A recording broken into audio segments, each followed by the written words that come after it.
Beacons, have you ever felt I just got out of bed, I'm tired, can I just go back to sleep? You literally did 12 hours of sleep, 8 hours of sleep, and it feels like, oh my god, I just have not gotten enough. It feels like your brain is full, like a cup filled with water, and any tiny drop of anything that gets on that cup will literally get you to explode. I know because I felt that way a lot of times too. Nothing excites you, you're cranky, you're irritable, you're very, very touchy. And guess who suffers the brunt of it most of the times? Your family, right? They will just be collecting vociferously because you are burnt out. In today's episode on the Legacy Conscious Parenting podcast, we'll be discussing why parents burn out and what it's costing their family. I am Loretta Itaba, your host. It's so nice to have you here. Let's first talk about burnout, right? The elephant in the room. It doesn't come jumping in with flashlights or with a lot of camaraderie and saying, oh, I'm burned out, I'm here to get you, or I've gotten you. Not at all. It's sometimes subtle. You may miss it, you may mistake it for something else. For instance, you're yelling unnecessarily about your child spilling water. Really? This child made the same mistake 2 weeks ago and you not even bat an eye about it. Why is it not getting you pissed off, right? You've had it up to your neck and nothing happened, literally nothing, absolutely nothing happened, and you're in your room, you just feel like crying. Is this how my life is now? Is this how I've gotten? I will not even see. Seriously, a lot of beautiful things are happening in your life, but there's just this tiny little thing that's not gone well. Probably a phone call you are expecting, and you're spiraling over it. That may be a sign that you are burnt out. Burnout, in my notes, I have defined as it's when you have been running low on your physical, emotional, and mental energy. Sometimes we run ourselves to emptiness. It's like you're driving a car, the meter on your foil is reading, okay, now it's full, it's going halfway, it has gotten past half, and it's on reserve, and you do not know. And one day you want to get in the car, the tank just keeps showing red. And I know because that's happened to me a lot. I don't know how I forget to check that meter. It just so happens that one day I want to drive and oh my gosh, the foil in this car. I'm sorry. So that's how our lives are. They are little indicators that show us that we're headed towards burnout. And when we ignore them, we get to a point of, let's not call it emptiness, let's call it exhaustion, what it really is. And we cannot give optimally as we ought to. All right. For us parents, it shows us up as irritability over little things that would not get you riled up ordinarily, little things that would not even cause you to break a sweat. They are now working you up. You're feeling disconnected from your children. Like they love you, they want to dote on you, they want to just be around you, they want to cozy up and cuddle with you, but you're feeling, oh my god, I don't want this right now. Can I just be left all by myself? You're losing joy in moments that should feel beautiful. For me, I think it happened a couple of days ago. It was my birthday, I think a week or two ago, and everything has been going a certain way for me. I have a lot to be thankful for in this season. There are so many things that were just dreams on paper as of a decade ago that I'm seeing, I'm holding, I'm touching, I'm living right now. I think there are things that I ought to be happy about. Oh my God, I was having a work challenge and I was fixating on it. It was biting, it was eating me up. I reached out to someone I knew could help me, but she was unavailable at the time. That just made me feel a lot worse. I had to take inventory. What's really the problem? Why am I feeling this way? Is it because I am actually sad or borderline depressive, or do I just need to rest? I found out that I was jet lagged. I needed to go sink back into our time. I needed to go back into my routines. I needed to write out all that I had to do, and that gave me a lot more groundedness, a lot more centeredness. Acknowledging what I was feeling and sitting with it so that it will inform me further, give me headway. You see, it happens to the best of us too. You're living in reactive mode, not leadership. That was me last quarter. I felt like I was being dragged, like I was not driving. I felt like every Tom, Dick, and Harry could just say A, B, C, or D, and I was lenient enough. I was accepting enough. My boundaries were not so airtight or ironclad. So it felt like everything went and I was dragged along throughout the quarter. So what I did on the last day of June was go on a retreat for a few hours with myself. I sat with the quarter, asked myself certain questions and took inventory. Then I made a roadmap for this quarter of myself. So when something came up that felt like it was going to start pulling me off trajectory, I recognized it early and I told myself, not today, right? And I was able to do that because I was conscious. Okay, let's talk about what causes parental burnout. So I was conscious and I'm going to teach you how to walk in that consciousness, okay? I'm not just going to, of course, make you feel these emotions and leave you hanging. That's not what we do here. You know that, right? Correct. So, what causes parental burnout? Let's be honest now. The average Nigerian parent is going through work stress, home demands, marital hustles. I greeted my husband this morning and he did not answer me. My wife, what passed me by kitchen, she did not say hello to me. Can we talk about school fees? Or is it rent? Your landlord will just pick up today and say your rent is going from B to Z, and there's absolutely nothing you can do about it. Has given you a 3 month notice, like you said you would, right? What about childcare? The everyday hassles of mommy, my head is aching me, daddy, I feel like I'm having fever. And again, the pressure.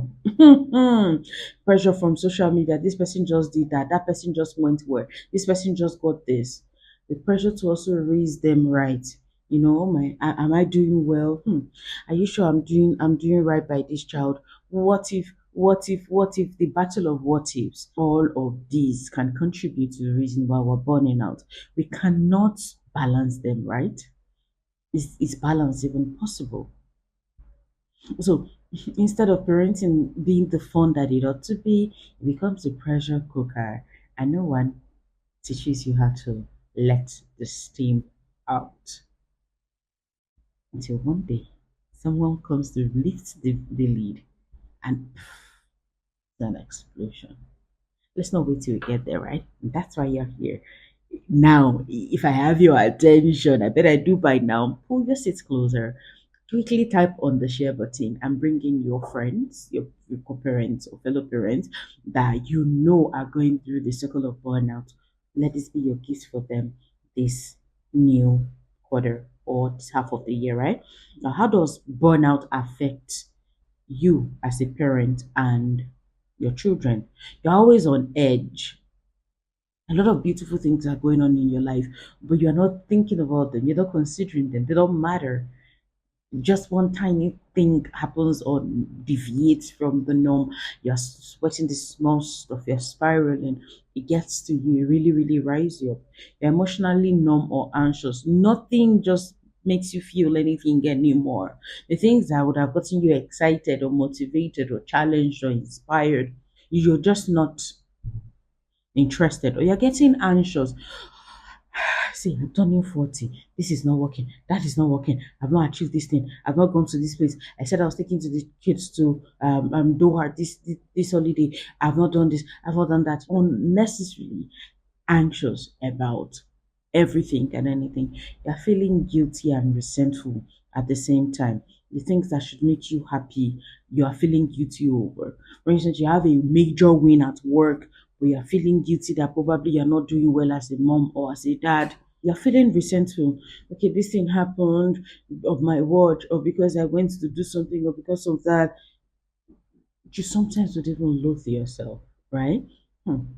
Sometimes you extend it to your children. Let's talk about them for a moment, right? They feel confused about your actions. Why is mommy or daddy even getting angry like this? What did I even say just now that got them offended like that? They are afraid to express themselves. They cannot tell you boldly, confidently how they are feeling because they are walking on eggshells around you because they don't know when you're going to explode. They feel emotionally unsafe even in a loving home. No, don't feel embarrassed. It's not your fault. You're not a bad parent. You're not a wicked parent. You just are burnt out. When we parent from burnout, we lose the connection, the emotional connection that builds lasting legacies. Because when your children are connected with you, that you'll be able to discipline them better, that you'll be able to teach them well, that you'll be able to get to their hearts, that you'll be able to communicate to their hearts. All right. Now, how do we prevent burnout? Prevention, they say, is better than cure, right? How do we prevent burnout? The first thing on my list is visioning. And people perish because of a lack of vision. You do not know where you're going. When you do not know where you're going, everywhere works, everything goes. When you do not know where you're going, everyone seems like a companion on that journey. With a vision, you're not parenting with from just your mood, you're parenting with a map. Right now, for this quarter, I know my limits, I know my boundaries, I know what I can accommodate, I know what I would not let or what I would not permit. Right? I allowed a lot last month, last quarter, but it did not drive me towards where I was headed. So I'm deciding deliberately, intentionally to say no a lot more and to prioritize the things that move me towards my goals, towards the big dream for me. Right? So when you have a vision as a family, you filter out the noise, you align with your values, and you make decisions with peace, not pressure. You filter out the noise, you align with your values, and you make decisions from peace, not pressure. You're not under pressure to do anything, to go anywhere, to travel. Okay, as a family, we're not in the mind space, the financial space, the emotional space to travel, to go on this big trip this year. What if we just go for a vacation or a staycation? But if we go somewhere, stay within the same city, but away from the home. You're not doing stuff because your friends are doing it. You're not doing stuff because other people are pushing you towards it. You are doing the things that are aligned with your values, that are incongruent with where you're headed. You actually are working with a map. Number two is support systems, because even the strongest of parents need holding. Um, in this, I'll talk about 4Ds, like I learned from Brian Tracy. What do you need to delegate? I've learned to identify the things only I can do as a mom, as a wife, as a person. I also try to identify that as a friend too, so that I will not be filling in for someone, filling in situations that I'm not fit for or I'm not fit to. So as if I'm your friend, by now you should know the things that you can come to me for. I cannot be everything to anyone, just like everyone cannot be everything to me, right? So I know who I go to when I have so and so challenges, when I want to talk about someone, when I want to be goofy, when I want to be serious minded, when I want to be extra spiritual. What do you need to delegate? Identify the things only you can do and see the things that you would be able to delegate. What do you need to do? That map you have created, that vision, that mission will tell you where you're going, what you want to do. What do you need to defer? What is not important right now? What is not urgent that you can put off till later? What do you need to dump? Are there habits that you were doing or things on your schedule that were doing that made sense in a particular season? Do you need to that no longer make sense in the here and now or will not make sense in the nearest future? Do you need to dump them? You need to always take inventory so that you'll be able to release or remove some burden or load so that you're not be hauling too much. It takes a village indeed to raise children. That village can be teachers in your child's school. So if you're not making friends with them, I'm not saying deep core friendship or of course you know what I mean, compartmentalize. Now if you're not being cordial with them, aha, you may run into challenges. A trusted friend, a coach, a mentor, a reliable nanny driver or helper, a solid morning reading and time with God. My mornings are very, very sacred to me. I don't want to open my doors to anyone if I've not centered or grounded myself. Like I can predict how my day will go if I take my first 1 hour and pour into it like I judiciously have to. Now I've been able to, because I sat with myself at the end of that last quarter, I've been able to identify a lot of bottlenecks. I've been able to remove them. So most of my stuff that I sit with are not digitalized anymore, so that I'm able to, for the first 1 hour of my day, stay away from my phone. That has been priceless for me. You see, if you are not full, if you are not whole, if you are not grounded, if you are not wholesome, you won't be able to pour into anyone. You won't be centered. You will dilly dally. Any wind can come and toss you of to and fro, right? final one here is discipline. Yes, you read that right. To get balance, to stop burning out, you need a lot of self discipline. Learn to say no, like setting a lot of boundaries. You don't have to be everything to everyone, like I've said before. You don't have to pick every phone call. You don't have to go to every one bed. You don't have to belong to every society and the church.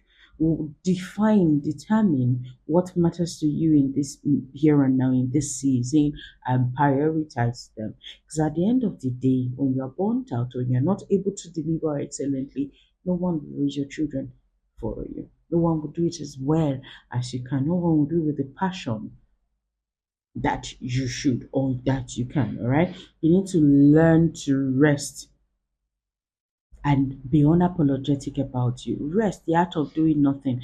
Do you have time blocks in your day where you just rest, where you simply be? Do you have times when you have la doce fa niente? We have a whole episode on that already. Let's not get into it. The disciplined art of doing nothing, just being there. If it's what listening to the birds chirp that makes sense to you, if it is sketching or painting or drawing, sipping a glass of warm milk or a bottle of cold water, simply be, because you need to rest. You need to allow your mind be fallow so that you can create new neural pathways. All right. When you're well, your family is all right. Whether as a dad or a mom, we all need to take care of ourselves. Today we talked about burnout, why parents burn out, and what is costing the family. We talked about what it means. We talked about how it affects you as a parent. We talked about how it affects your family. We also talked about what it does, what causes it, right? And we talked about three powerful ways to prevent parenting burnout. We would unpack a lot more when we're talking about parenting balance during our webinar this month. Then, thank you. If you got value from this, trust me, you'll be getting a whole lot more than just 3 points when you join in that day. Thank you so much for always spending time with us, for sharing our episodes, for being subscribed to this channel. We appreciate you, we value you, and we say keep parenting today with tomorrow in mind. Until we see you in on the next episode rather of the Legacy Conscious Parenting Podcast, stay excellent.